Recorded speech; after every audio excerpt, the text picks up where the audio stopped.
Alô galera, bom dia, estamos juntos aqui na nossa live das terças-feiras.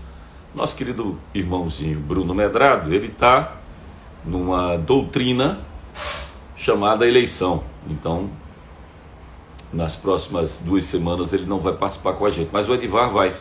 Edivar vai entrar e tem uma surpresa para vocês aí. Hoje tem Grêmio Esporte e o cara que vai participar com a gente, ele jogou no Sport e jogou no Grêmio. E, bom, vou falar muito sobre ele não, deixa ele entrar aqui, que a gente vai bater um papo legal com ele. Edivar também vai entrar aqui agora. Um abraço pro Sérgio, pro Brivaldo, pro Rodrigo, o pessoal que está entrando, Normando, o pessoal que está entrando aqui com a gente na nossa live. Sejam todos muito bem-vindos. Gerluce, também bem-vinda. Elia Kim Oliveira, também seja bem-vindo. Júnior, seja bem-vindo.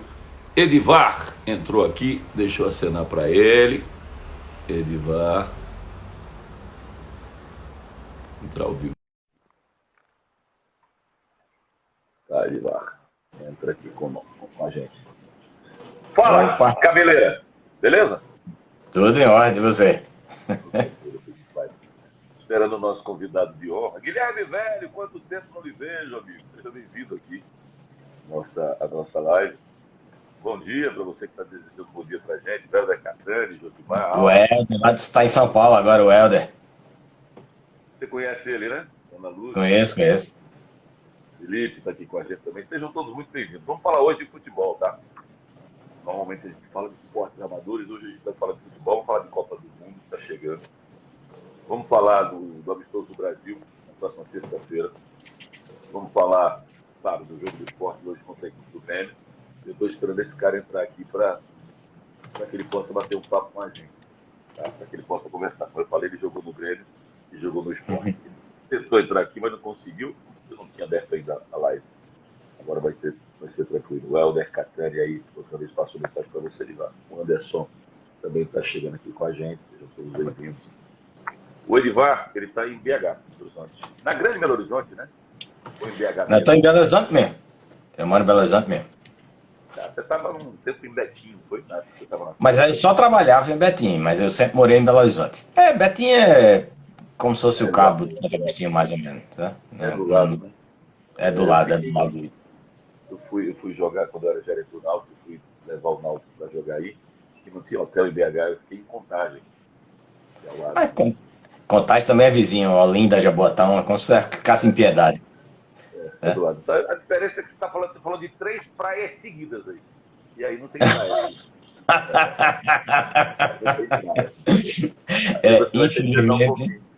Infelizmente a praia daqui é o friozinho, é o campo, as atividades, digamos assim, aventureiras, certo? Não é minha praia mesmo não, certo? Mesmo no sentido figurado. Eu prefiro praia de verdade. Mas a qualidade de vida aqui é muito boa. Não tem como. Cara. Tem um bairro aí chamado Savassi, que é terrível. Terrível. Para você conseguir ficar em casa com a Savassi aí do lado é terrível.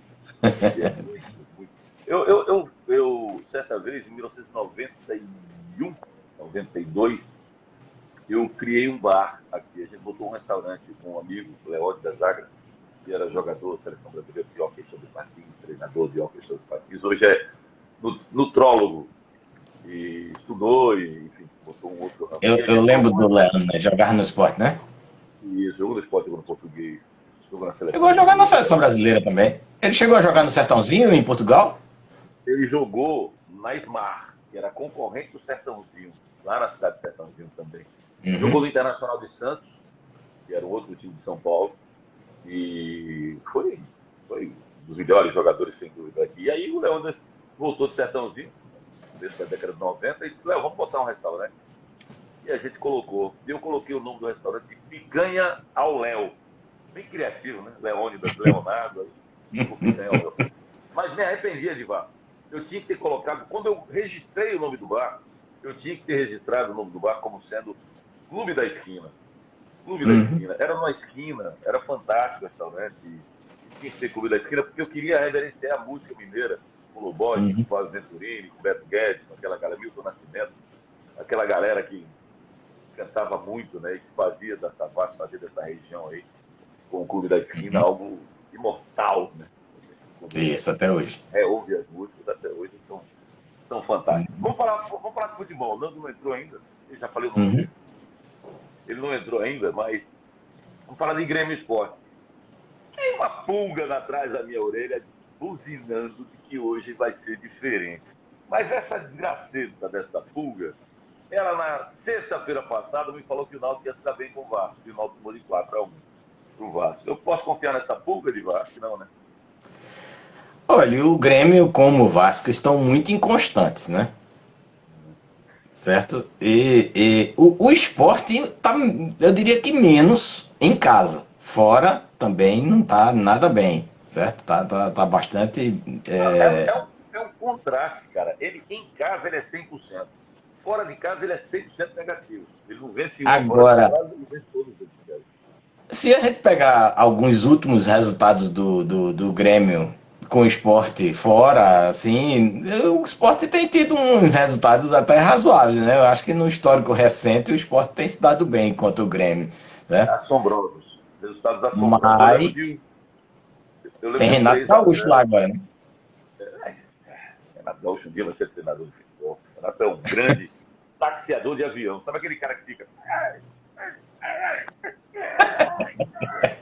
Renato Gaúcho, treinador. Ele é um bom vivão, cara. Um cara que vai pra praia, que a gente não tem, né, Porto Alegre. Mas ele vai pro pôr do sol do Guaíba, toma o seu chopinho gelado lá no Galpão Crioulo. Não sei se ainda existe esse restaurante, era fantástico, lá em Porto Alegre. E finge que é treinador. E os caras jogam porque ele está libertado para os caras jogarem. Mas Renato está longe de ser um grande treinador. O treinador, para mim, perfeito é o que entende da tática do jogo, coisa que eu não entendo, mas ele tem que entender e é um líder nato. O Renato tem essa liderança com o time. Liderança, essa palavra é tão relativa. Genérico. Ele se dá bem com o grupo, ele fala a linguagem do boleiro.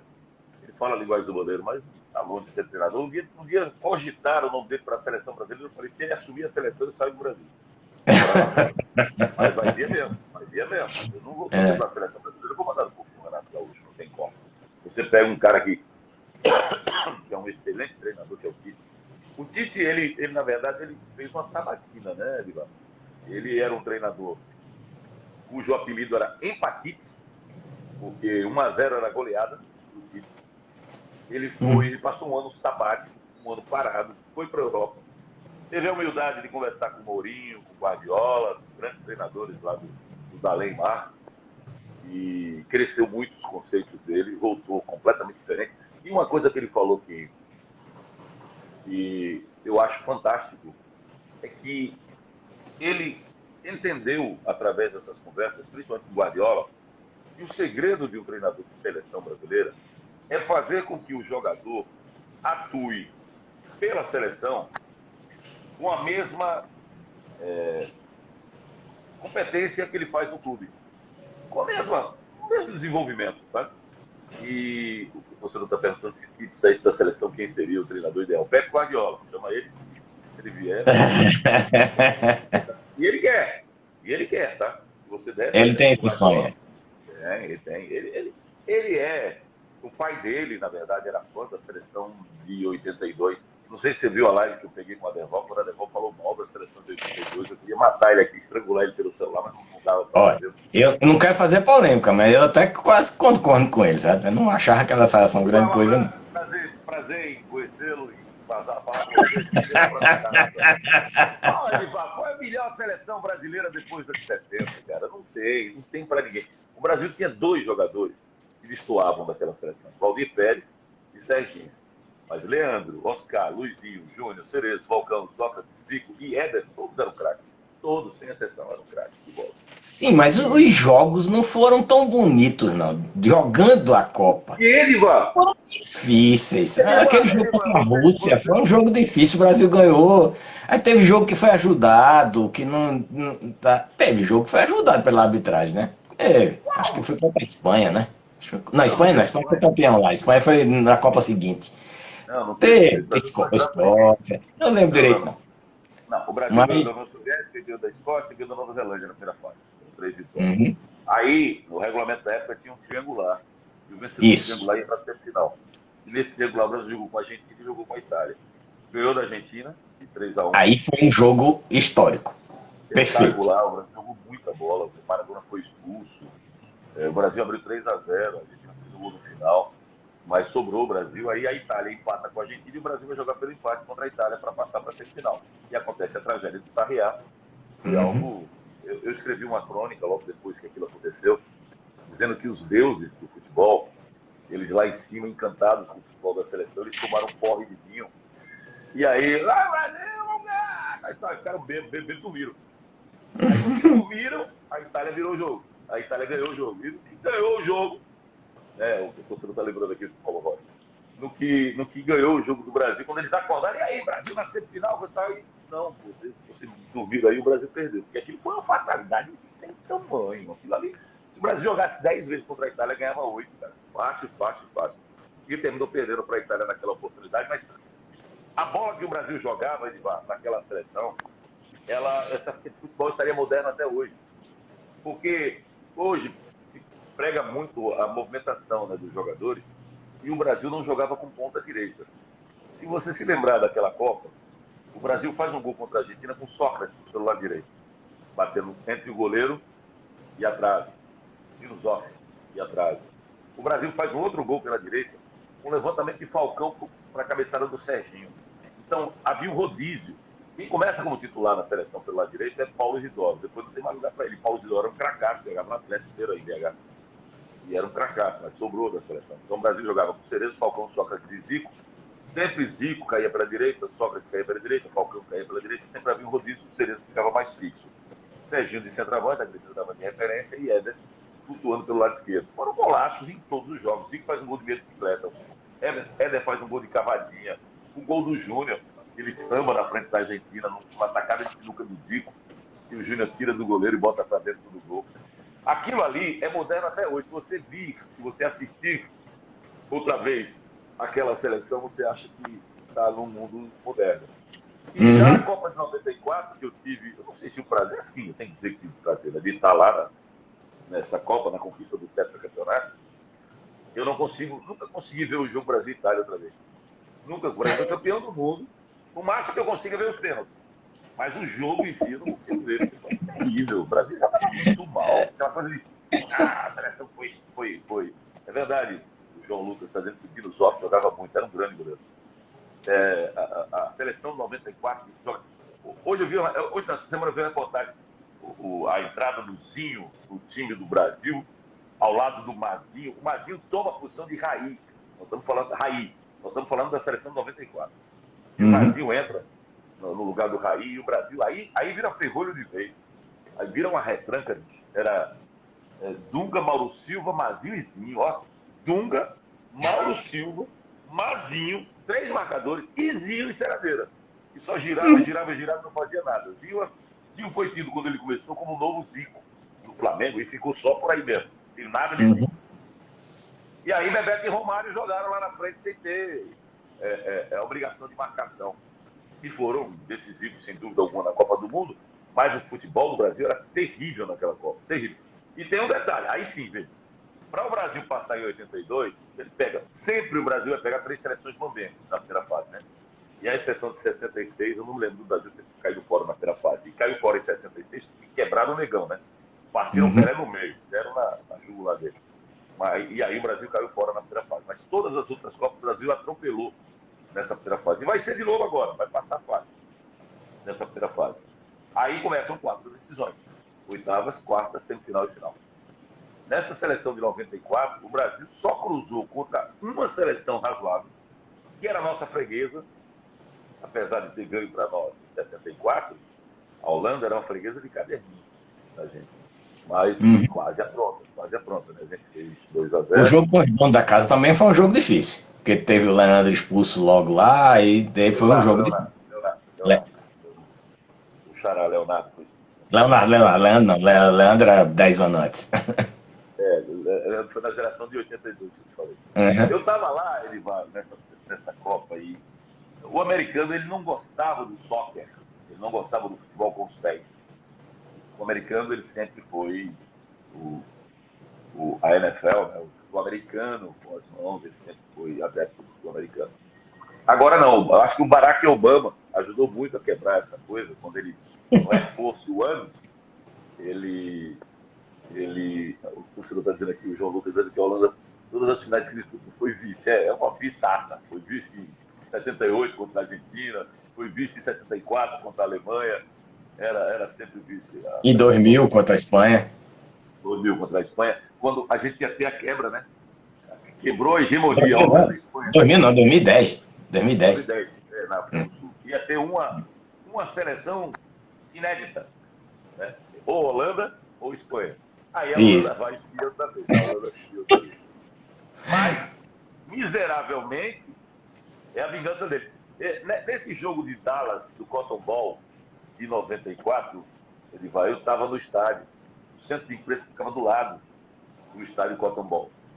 E eu fui assistir em loco essa partida. Foi quando eu conheci meu querido amigo Américo Pereira. No banheiro, ele com a camisa do Brasil, eu também, quando a gente encontrou, eu disse, pô, você é sua filomena da estrada, você é brasileiro. Eu sou, meu nome é Américo Pereira.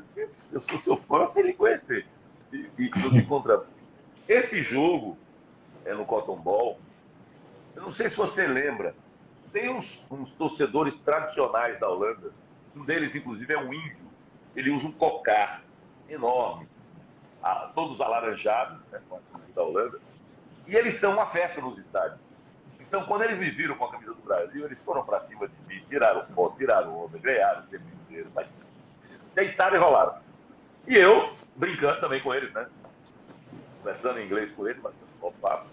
Quando chega no 2-0 do Brasil, aí eu vou para tirar sarro com eles. Né? Brasil 2-0, tá ganho. Aí a Holanda pimba 2-1, pimba 2-2, eles vieram para cima de mim. Então, tirar foto com eles. Aí o Branco faz aquele gol, né? E no que o Branco faz o gol, o Brasil se castiga. Mas foi o único jogo para valer. Esse jogo que você fala das oitavas, foi Brasil e Estados Unidos, como eu falava, o americano ele não gosta do soccer. Mas não existe, você conhece bem os Estados Unidos, não existe um povo mais bairrista do que o norte-americano.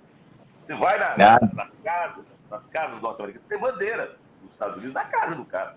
Né? Nacionalismo total. Absurdo, né? E aí, esse jogo Brasil e Estados Unidos acontece no Fórum July, no 4 de julho, no dia da independência dos Estados Unidos. O clima era outro, cara. O clima era outro. Quando eu saí nas ruas, antes do jogo, parecia que eles estavam decidindo o Super Bowl. Parecia que era a final do Super Bowl. Porque eles estavam nas ruas, eles estavam encantados. Eles tinham aquela coisa da pátria, do patriotismo, para matar o Brasil. Era uma questão de honra ganhar para a seleção brasileira naquele jogo. E aí aconteceu o que aconteceu. O Leonardo fez uma lambança, dá uma cotovelada do Ted Ramos, e no que ele faz aquela cotovelada, meu Deus do céu. Eu estava assistindo ao jogo num quarto do hotel onde estavam hospedados, e a Derval no quarto ao lado. Tá? E a gente não ouvia um sussurro. O hotel a gente estava um pouco isolado. Né? Não era no núcleo dentro de Dallas, em Fort Worth, que é o centro. A gente estava nos arredores. E a gente não via nada, sabe? Aí tinha hora que eu não aguentava, eu saía do quarto, ficava andando pelos corredores, voltava para o quarto. Porque nada acontecia. O Brasil não criava nada, com um homem a menos, e o tempo ia passando, e ele falou, pô, a gente vai ficar de fora para os Estados Unidos. Vocês estão de brincadeira, cara. E nada acontecia, o Romário perde gol lá na frente, chuta a bola quase que dentro da barra, e a bola bate na cara, bate no zagueiro, sai, volta, o Brasil não faz o gol. Quando chega no segundo tempo, tem aquela jogada fantástica do Beneto. Ele sai levando a bola, corta para dentro, rola a bola do Romário. O Romário dá um biquinho pro gol e o Bebeto sai gritando, eu te amo, cara. Os Estados Unidos podiam ter tido uma história diferente no futebol com os pés, porque na Copa de 50 eles conseguiram, num time universitário, digamos assim, ganhar da Inglaterra aqui no Centenário aqui no Estádio do América. O jogo foi aqui em Belo Horizonte, que era no Independência, no primeiro Independência que tinha, certo? Os Estados Unidos ganhou de 1-0 da Inglaterra, um jogo épico para eles, né? Foi a primeira vitória, logo em cima da Inglaterra, onde o goleiro foi o herói do jogo. E se eu não me engano, eu não me lembro se é um documentário, se é um filme mesmo, que eu assisti outro dia, há um tempinho atrás, conta a história da formação desse time, que era um time de várzea, de um universitário, que um técnico lá resolveu juntar, eram quase todos de uma região só americana, não era uma seleção americana. Ele pegou um time que jogava e botou o uniforme da seleção e trouxe para jogar no Brasil, e eles ganharam da Inglaterra, que era a criadora do futebol e era que não tinha sido campeão mundial ainda, certo? Mas que era o berço, né, do futebol. Poderia ter tido uma história diferente nisso. Podia. E nesse jogo contra o Brasil também poderia ter dado samba. Porque se os Estados Unidos viram o Brasil nas oitavas de final, se fosse pegar a Holanda, né, como o Brasil pegou nas quartas de final, depois o Brasil pegou a Suécia, a seleção Mambembe naquela Copa, e o Brasil passa por 1-0 gol do Romário de cabeça do Jorginho, e finalmente vai jogar com a Itália. O que eu digo que o Brasil ganhou uma Copa, caiu no colo dele, porque ele ganhou essa partida contra a Holanda, é verdade. Nos Estados Unidos, o estresse foi pela expulsão do Leonardo. Contra a Suécia, o Brasil sombrava sobre a Suécia. E quando ele vai para a final contra a Itália, tinha uma excelente seleção, mas tinha dois caras que, coincidentemente ou não, perderam os pênaltis. Baggio e Baresi. Os dois foram cirurgiados dentro da Copa. Eles tiveram um problema no joelho, tanto o Baresi como o Baggio, Roberto Baggio. E os dois foram cirurgiados na Copa do Mundo. Então o Brasil pegou uma seleção meia rosca, que era a Itália, bichada, e sofreu, né? E não ganhou. E se não fosse a ansiedade dos jogadores da Itália, o Brasil poderia ter perdido a Copa no segundo tempo da prorrogação. Embora naquela Copa eu tive um entrevero com o treinador Carlos Alberto Parreira, porque os caras, os repórteres que cobriam a seleção, eram todos, eu não digo marionetes, mas eram caras que perguntavam o óbvio. Parreira, você jogou muito bem, né? Você botou muito bem a seleção, né? Parabéns aí pela vitória. Mas tudo puxa saco. Tudo, sem exceção. E eu falo isso, e falo para eles também, e conheço muitos deles. E um deles trabalhava comigo, inclusive, na Rádio Jornal na época. Só que não tinha essa história de coletiva, Edvar. E quando o Brasil treinou, num campo anexo. Não era anexo, não. Não era anexo, não. Era numa universidade próxima ao Potombol, mas não era anexo. Quando ele treina, ele vai treinar lá, eu pego um gravador, não era eu que cobria a seleção, mas todo mundo estava na roda, eu fui, e aí Parreira dando entrevista. Para todo mundo. Aí os caras botavam, cada um fazia pergunta, aquele mesmo círculozinho, né? Tem a mesma grupo de sempre. E eu aqui atrás, eu doido para fazer uma pergunta para ele. Teve uma hora que os caras, um vacilou e olhou para o outro para ver quem ia perguntar, eu perguntei na frente. Então, Parreira, você o tempo inteiro está jogando, desde que o Raí saiu, na primeira partida contra a União Soviética, o Raí, ele faz um gol de pênalti. Na segunda partida ele já sai do time e entra Mazinho. Desde que você tirou o Raí e colocou o Mazinho, o Brasil joga no quadrado, no meio de campo, e dois atacantes. Você não vai testar três atacantes, o Brasil tinha Ronaldo, Fenômeno e tinha Viola no banco, tá? Se você não vai testar três atacantes, por caso de uma emergência, você precisar de três atacantes, não. Cara, ele olhou para mim como se eu fosse um OVNI, como se eu fosse um ET. Olhou assim lá, de onde surgiu esse cara? Aí olhou para mim e falou assim, para eu ser ofensivo não preciso de três atacantes não. Aí virou de volta. Mas eu, não. Não para isso não. Eu questionei se você pode ser ofensivo com mais um atacante ou menos um atacante. Estou perguntando se tendo o tempo que você tem para treinar, se você tendo Ronaldo, Fenômeno e Viola como opções, porque você não testa três atacantes, porque um dia, um momento da Copa, você pode precisar. Ele voltou para mim, com raiva, e disse, para eu ser ofensivo, eu não preciso ter três atacantes. E virou de volta. Você lembra o que aconteceu? Você lembra o que aconteceu nos últimos 15 minutos da Copa, não? O Brasil jogou. Primeiro tempo, segundo tempo. Lembrando que estava 40 graus à sombra, o jogo foi meio-dia, horário de lá, 5 da tarde, horário de aqui, mas lá meio-dia. Tinha, Erival, uma novidade na época, que era aquele ventilador com vaporzinho. Você ficava na frente daquele ventilador, cara, a água batia, né? O vapor batia, você saía dali 10 segundos depois você estava seco de novo. Seco outra vez. Tá o calor que estava. Então o Brasil jogou o primeiro tempo nada, segundo tempo nada, primeiro tempo da prorrogação nada. Aí ele tira Zinho e coloca Viola. Aquilo que a gente tinha dito a ele, para jogar 3 atacantes, que um dia ele ia precisar, ele coloca Viola. E o Brasil joga os melhores 15 minutos dele na Copa, por aqueles últimos 15 minutos, com Viola, Romário e Bebeto fazendo ataque. Viola, inclusive, perde um gol nesse período. E Romário chuta uma bola, você vai lembrar, ele chuta uma bola que ela pega na trave e vem no goleiro, e o goleiro beija a trave. O goleiro da Itália dá um beijinho na trave assim, e volta, e o Brasil termina indo para os pênaltis. Aí você sabe o que aconteceu, o Brasil terminou se classificando. Mas foi terrível aquele legado do Brasil. Foi criado ali o futebol resultado. Sabe? As melhores seleções assim em torneios do Brasil, na minha memória, parece ser a Copa das Confederações é sempre uma coisa boa para o Brasil, certo? A própria do Brasil, a da África do Sul, 3-0 na Espanha foi fantástico.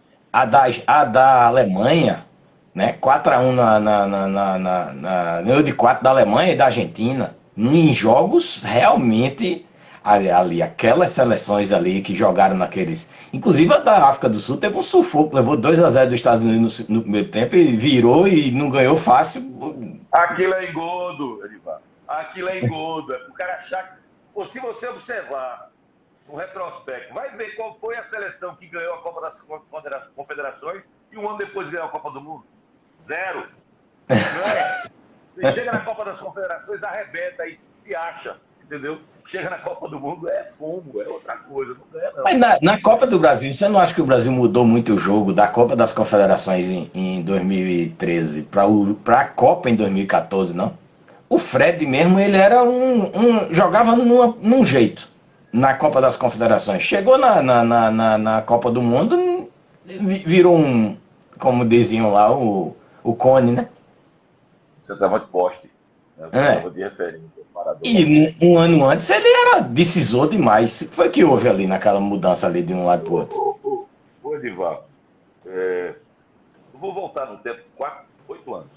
Tá? 8 anos. Léo e o amigo, e Edivar, o que vocês acham de Ococha contra o Brasil de Luxemburgo? Eu vou voltar no tempo 8 anos. 2010. Brasil na Copa do Mundo treinado por Dunga. Bom, primeiro, Dunga nunca foi treinador, né? Nunca. Nem naquela época, nem antes, nem depois. Dunga, para mim, um fantoche na seleção brasileira. Era um. Não gosto de usar esse termo. Era um sem raiva. Sem raiva, assim, aquele tempo. Ele era um jogador do time. Talvez um líder dentro do time. Jogando. Mas como tática ou estratégia ou qualquer outra coisa. Ele foi um líder, inclusive para muitos, negativo. Ele dá uma tapa na cara do Bebeto, né? Na Copa anterior, quando ele foi jogador. Na Copa de 94, ele tem uma briga séria com o Bebeto. Acho que a briga dele não é em 94, a briga dele é em 98. Tá? Ele dá uma tapa no rosto do Bebeto dentro do vestiário. Mas era aquela truculência e ele foi ser treinador da seleção brasileira. Dunga ia caindo no comando da seleção naquela preparação para a Copa do Mundo de 2010.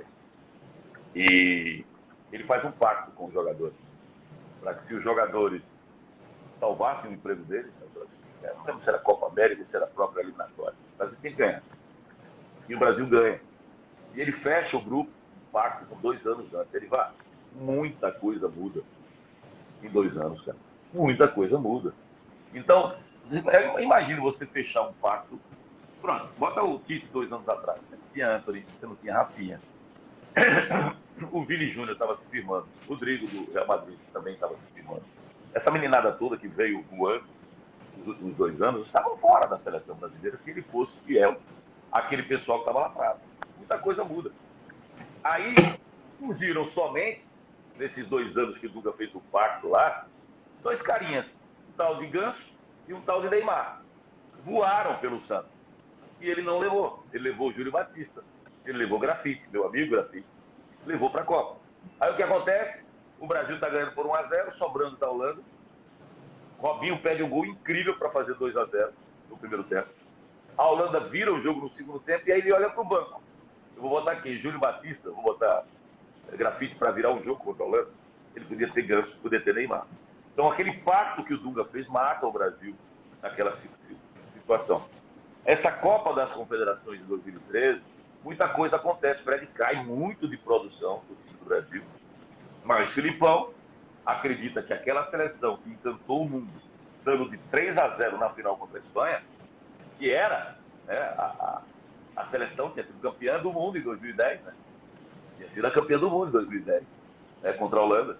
E aí era a seleção a ser batida. E o Brasil faz um chocolate. Eles entoaram, como aconteceu em 1950, touradas em Madrid. Para touradas de Madrid, para o Brasil tirando onda com a Espanha. Na Copa, no ano seguinte, o Brasil não joga nada na Copa do Brasil, faz aquele.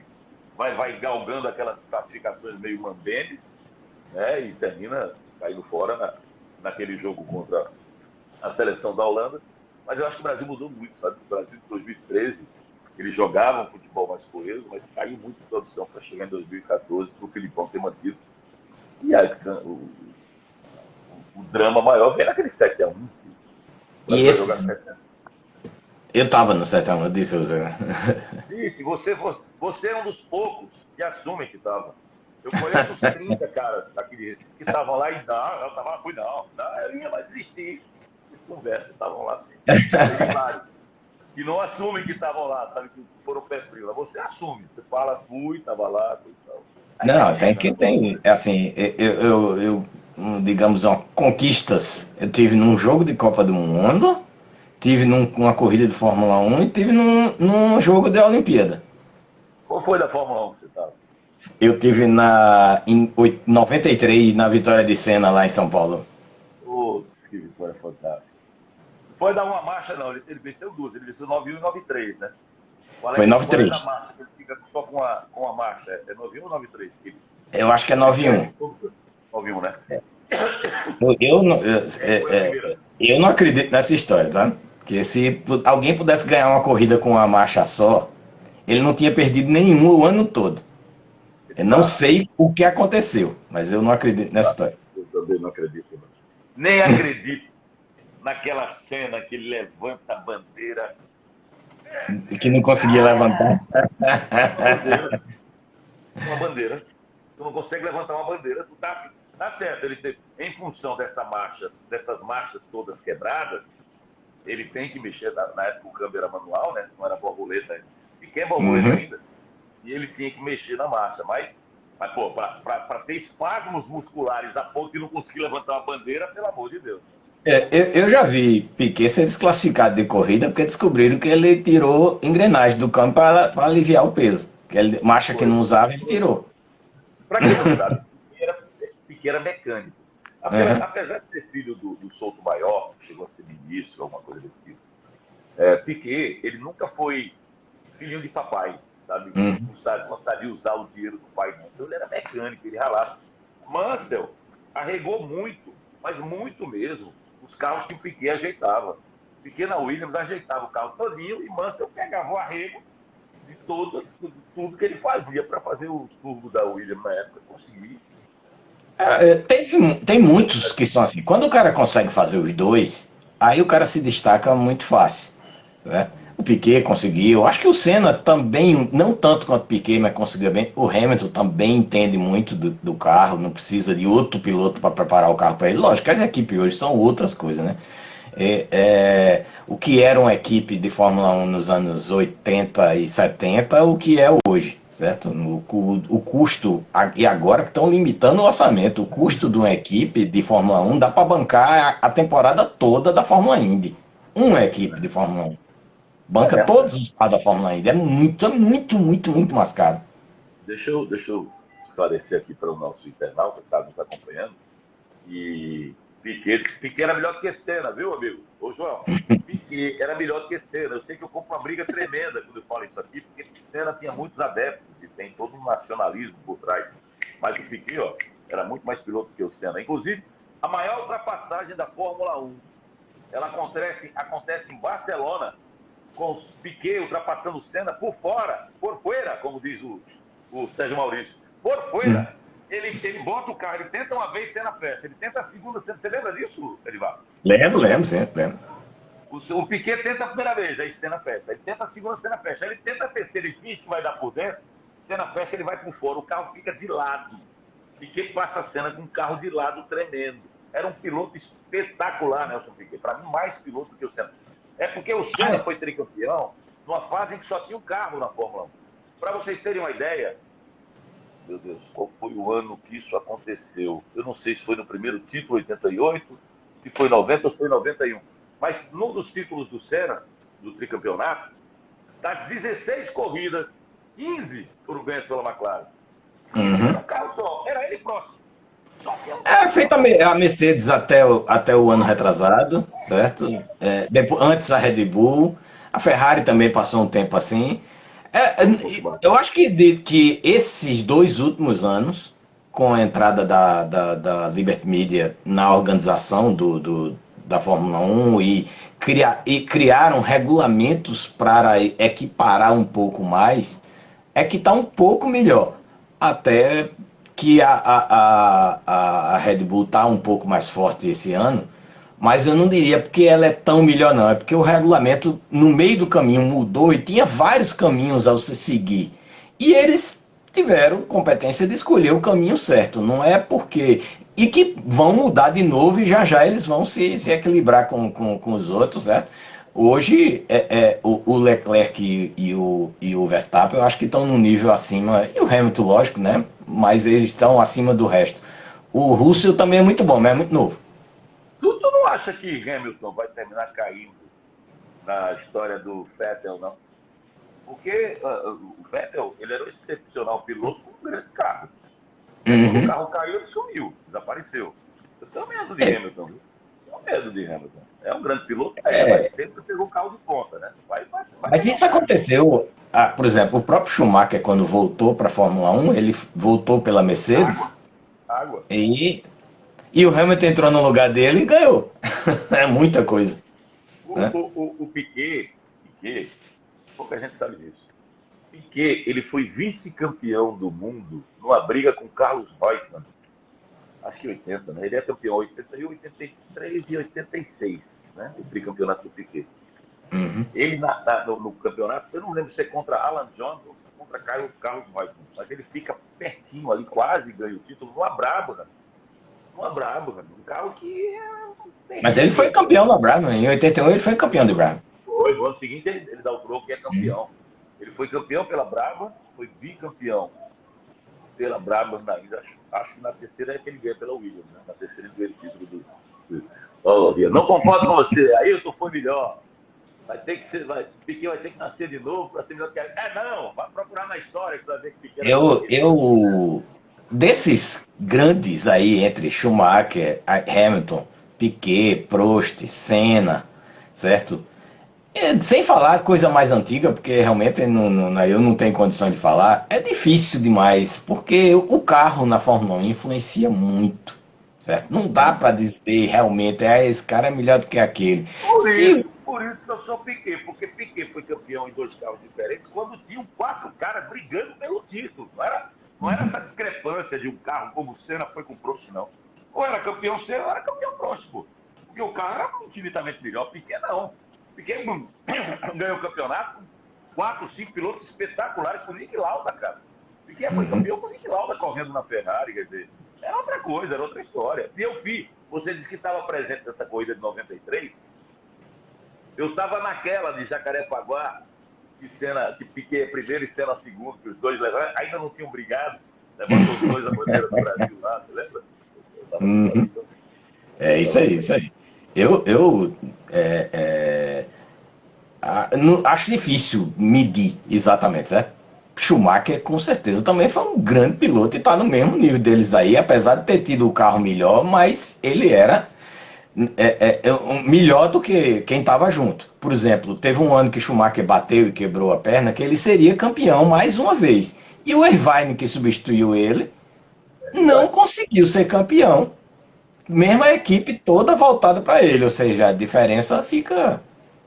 Olha aí, ó, o nosso internauta participa das nossas lives, como ele é bem antenado. O Rodrigo Souza entrou aí e falou, foi em 88. Né? Das 16 corridas, apenas uma foi ganha por um piloto não McLaren. Foi no GP da Itália, vencido por Berger com uma Ferrari, tá vendo? As 15 outras corridas foram ganhas pela McLaren. Eu diria que ele tem um mérito, porque a McLaren não. Se tinha piloto número um, era o Alan Prost, certo? No começo, no começo. E, assim, nos dois primeiros títulos ainda. Ele era o principal competidor. E Alan Prost foi tetracampeão mundial de qualquer maneira. Certo? Ou seja, não era um Pérez em comparação com o Verstappen agora, ou Bottas comparando com o Hamilton. Não, os grandes pilotos brasileiros, o que eu fiquei triste com o Barrichello, com o Gelmin, com o próprio Felipe Massa, quando era secundário a Schumacher, é que a gente era protagonista, cara. A gente era protagonista. O Senna vai entrar na McLaren, vai ter um tal de Prost lá, tem problema dele.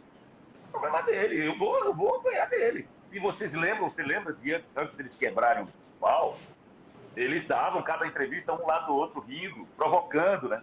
Não, será que o Senna não vai quebrar? Aí Prost ria, aí Senna ria de volta, coisa e tal, o professor, não sei o quê. Eles estavam muito bem, até que chega aquela história do Senna querer passar o Prost, quando havia um pacto entre eles de que não haveria uma ultrapassagem. E o Senna quebra esse pacto, e Prost fica pé da vida com o Senna, e aí vem aquela famosa imagem do motorhome, né? Os dois naquele trailer, quando um sai do motorhome, cruza com o outro, e um olha para um lado e o outro olha para o outro. Ali foi deflagrada essa briga deles, né, que só foi refeita essa relação muitos anos depois, e a atitude do Prost, né, de ter vindo com o sepultamento do Senna aqui em São Paulo, foi bem interessante, foi bem legal. O João está perguntando aqui, o Rubens Barrichello foi decepção brasileira, o Felipe Massa. Eu não gosto de piloto brasileiro coadjuvante. Eu não gostava do Neymar quando ele chegou lá no Barcelona, sabe? O Neymar tocava a primeira para Messi, a segunda para Messi, a terceira para Messi, a quarta para Messi, a quinta ele chutava. E Messi era o cara. Vê agora no PSG. Messi está quietinho lá na dele, o coadjuvante o protagonista é Neymar, o Mbappé querendo tomar esse protagonismo, brigando com o Neymar. Mas brasileiro não nasceu para ser ajudante de ninguém, não, cara. O brasileiro nasceu para ser top. E eu sou contra esses caras que dobram. E aí, nesse ponto, eu sou fã do Senna, porque Senna entrou na McLaren, Prost era o cara, como você falou, e ele foi lá e deu de tela. Já Barrichello foi sempre o segundo, Massa foi sempre o segundo. Então, Barrichello foi muito bem no que ele chegou. Então, ele não era o primeiro. Então, ele não é decepção. Não, o Massa... Durante muito tempo foi o piloto que mais correu na Fórmula 1, né? Durante muitos anos. O Massa, ele foi o primeiro piloto. E não tem um título, pelo menos, nas costas, por causa da Ferrari, não o carro dele. Que deixou o tubo de gasolina agarrado no carro dele. Não foi aquela última corrida onde ele perdeu o título, não. Ele perdeu o título naquela corrida de noite que ele teve que voltar e... Né? Eu estava naquela 2008. Não é 2008. Ele perde o título pro Hamilton. E quase apanho, já te contei essa história, quase apanho, porque quando o Massa cruza em primeiro, e eu nem lembro que Massa ganhou aquela coisa. Quando eu falo as corridas que eu estava que os brasileiros venceram, eu não consigo lembrar que Massa ganhou aquela corrida, né? Ele foi campeão daquela corrida, ele foi campeão do mundo. Mas ele ganha aquela corrida. E quando o Massa estava ouvindo a foto,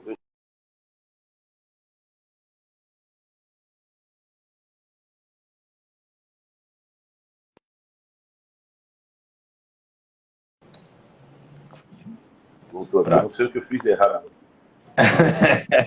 Voltou normal. Oi, Paulo André. Bom que você está aqui com a gente. Paulo André foi o Paulo Andrade. Paulo André, de 64, está aqui. Mas é a cara de Rodrigo Raposo. É a cara de Rodrigo. Ah, entrou, Rodrigo. Entra aqui, Rodrigão. Você nunca entra com a gente. Deixa eu chamar o Rodrigo aqui. Se ele quer entrar com a gente aqui. Cadê, Rodrigo? Sumiu. Rodrigo, entra aqui com a gente, cara. Vem pra cá bater um papo com a gente. O Rodrigo sempre tá zapeando assim quando ele vem. Da outra vez ele quis sentar aqui. Gente, eu pedi desculpas a vocês. Quem farrapou com a gente foi Nando Lambada, tá? O Nando, eu conversei com ele ontem, ele topou, o Nando jogou pelo Sport, jogou contra o Grêmio, jogou pelo Grêmio, né? E eu convidei, já que o Sport joga com o Grêmio hoje, eu convidei. Vamos fechar a live de hoje falando sobre o Grêmio Sport. A gente começou a falar, mas não mergulhou nela. Eu tive uma entrevista muito legal, Adivar, com o Claudinei, né? Esse domingo. Aliás, está aqui nas redes sociais do torcedor. Se você quiser ouvir, entra. É no blog ou no Instagram que está, Adivar? A entrevista que eu fiz com o Claudinei. Tá no blog. No blog, né? Pronto, você clica lá, blog do Léo Medrado, e você vai ter o link. Você clica no link e ouve na íntegra a entrevista. Foi muito legal.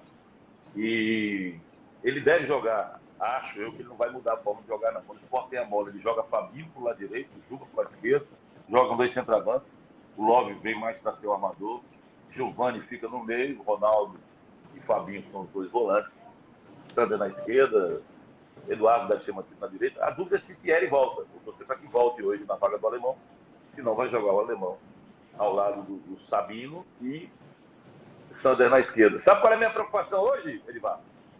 Saulo. Ele vai ser testado hoje, amigão. Acabou a moleza do Saulo. O Saulo não fez uma defesa difícil desde que se tornou titular do Sport.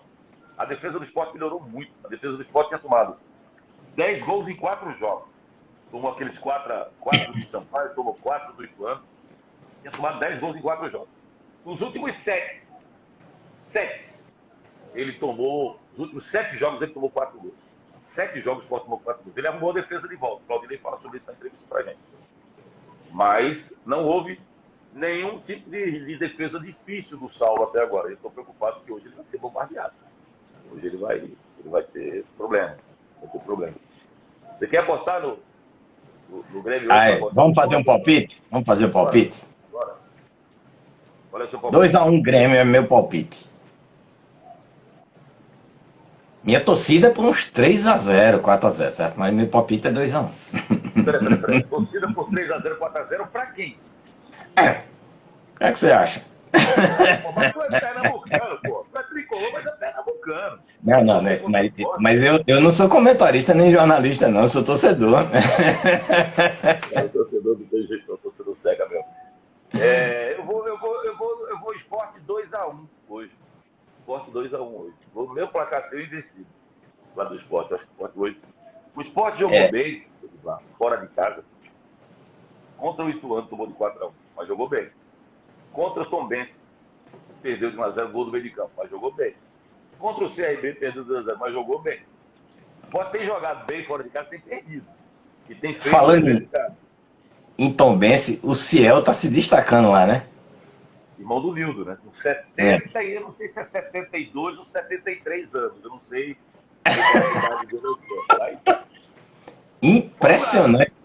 Impressionante que ele ainda joga. Fora o gato, né? Porque ele já entra com 25 anos e tem 18. Então já bota 7 anos a mais do que ele disse que tem hoje. Mas ainda joga bola. Magrinho, coisa e tal, lépido e... Bem cuidado e tem um domínio de bola, chuta muito bem, se posiciona muito bem, né? Ele nem gasta muito o físico, porque ele tá sempre bem aproveitando, né? Um Romário da vida, né? Exatamente. Galera, a gente vai finalizando aqui, foram 50 minutos de live, dizendo o seguinte: às segundas e quintas, a gente tem a live com a Derval. Eu tive que ir a Caruaru ontem pela manhã. Só voltei por volta das 3 da tarde aproximadamente. E ainda assim, passei em Gravatá, enfim. Não fizemos a live ontem e a Derval na quinta-feira também terá um compromisso. Então nós vamos para atenção. A live com a Derval aqui no nosso Instagram será amanhã. Amanhã, quarta-feira, a gente vai fazer a live com a Derval. Então fiquem. Rafael Portilho. Léo, vou contar a partir de 2 pro Grêmio. Tá? Entra no time do Adivar. Amanhã entra aqui comigo. Amanhã, Rafael, entra aqui comigo que eu vou estar com a Derval aqui, entendeu? A Derval vai estar desesperado com a vitória do Sport se for do Grêmio hoje. Pode ter certeza. É a vez do Naldo dar uma surra do Sampaio. É a vez do Naldo dar uma surra do Sampaio para ele ficar maluco, alucinado. Então, amanhã, live com a Derval. E às terças-feiras, a nossa live com o Edivar e com o Bruno. Como eu falei, Bruno está na campanha política lá. E vai ficar nas próximas 2 semanas fora. Está no finzinho já da eleição, né? Daqui a 15 dias já. Desse domingo a 8 já tem eleição. Né? E aí o vai estar de volta.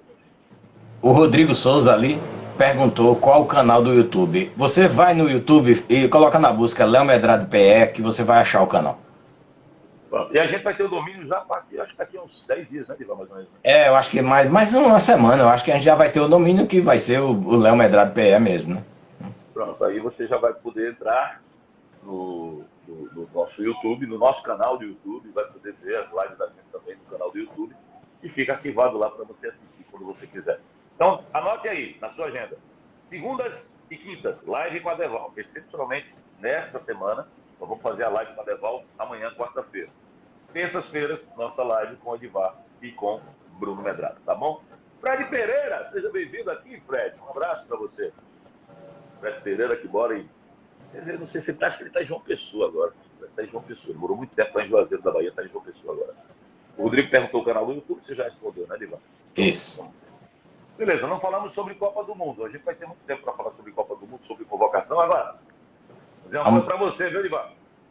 Enquanto os caras lá estão jogando nas datas FIFA a Copa das Nações, tem jogo complicadíssimo para eles lá fazerem treinos de verdade, a gente vai jogar contra a Tunísia, que nem na Copa do Mundo tá, que engana, velho. Preparação do Brasil essa Copa do Mundo tem uma coisa diferente, que é o período que vai ser jogado, né? Os jogadores nessa época normalmente estão muito em alta na Europa. Estão voando. Então, como a seleção brasileira é europeia, né? Pode ser bom. Para nossa sorte. Senão a gente vai pegar os jogadores da seleção, por exemplo, se for o Everton Ribeiro, né? Vai estar um caco, cara. Vai estar um caco. Vai terminar a temporada para ele vai tentar com a Copa do Mundo.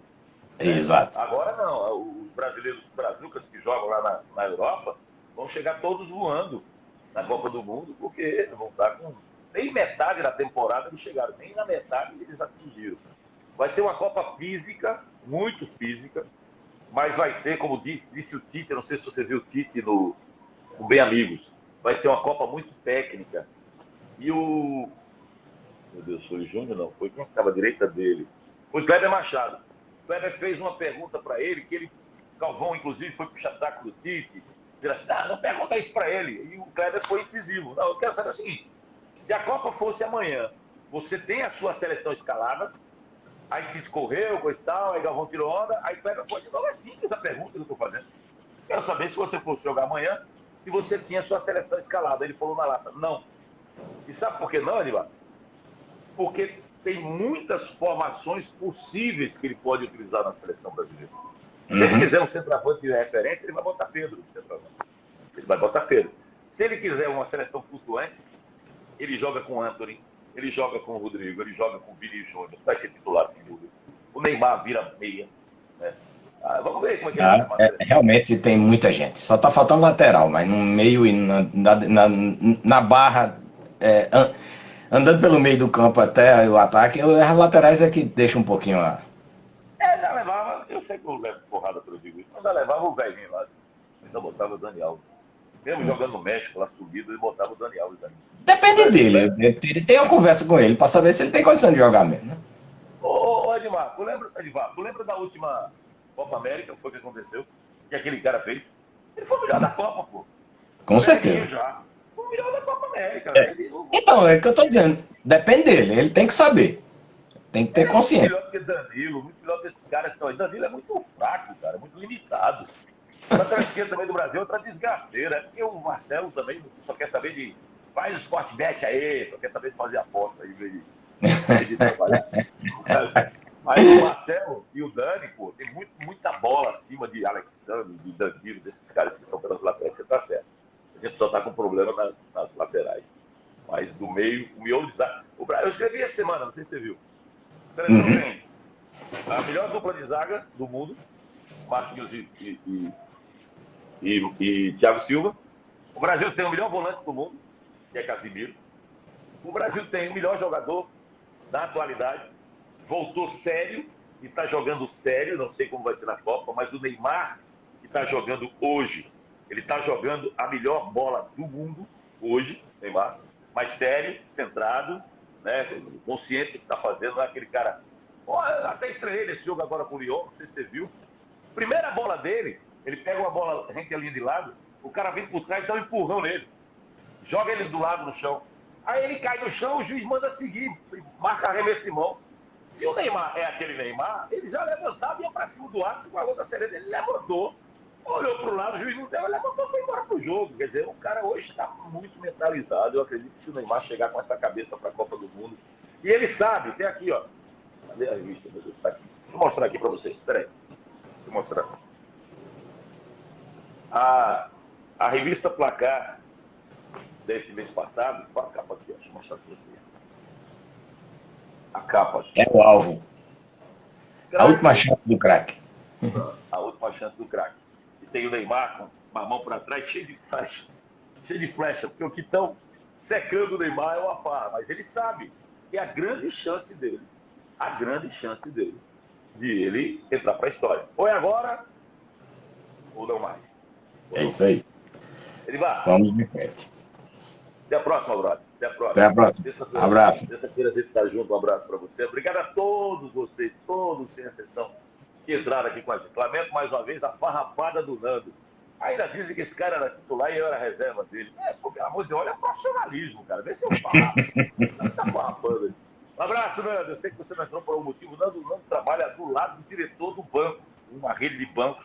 Ele é do lado do cara. O cara vai para um canto, ele vai para o outro. Às vezes ele não tem a condição de entrar, mas ele falou que entraria hoje, infelizmente não deu.